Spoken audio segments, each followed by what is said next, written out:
আরে দিদি, এত বড় খুশির খবর! দেখো, খুশিতে আবার পাগল হয়ে যেও না যেন। কেন গো, এমন করে কেন বলতেছো?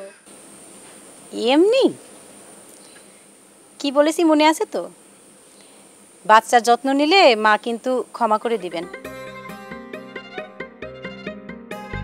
কি রে, কই থাকিস সারাদিন?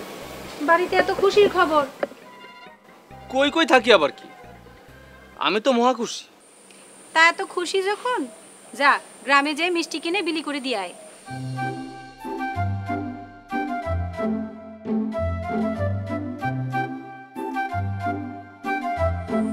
কি রে, কি দেখছিস?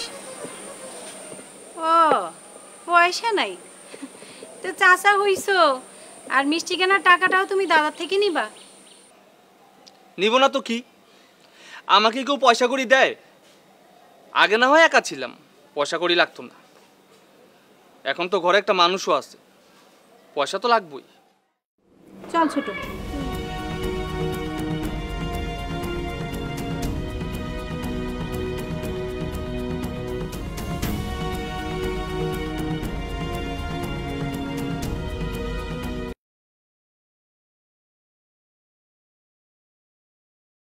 কি ব্যাপার নাই মশাই, আপনি এত তড়িহড়ি হয়ে কোথায় যাচ্ছেন?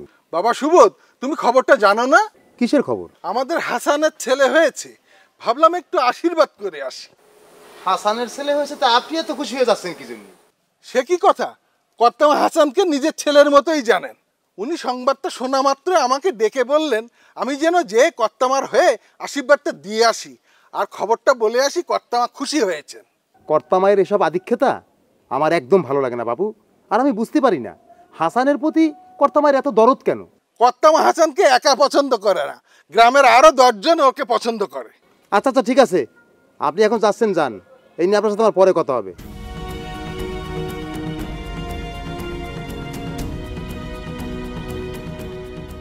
আজকের বৈঠকে তোমাদেরকে একটা বিশেষ কারণে ডেকেছি। সেটা হচ্ছে এবার আমার আসার সময়টা প্রায় শেষ।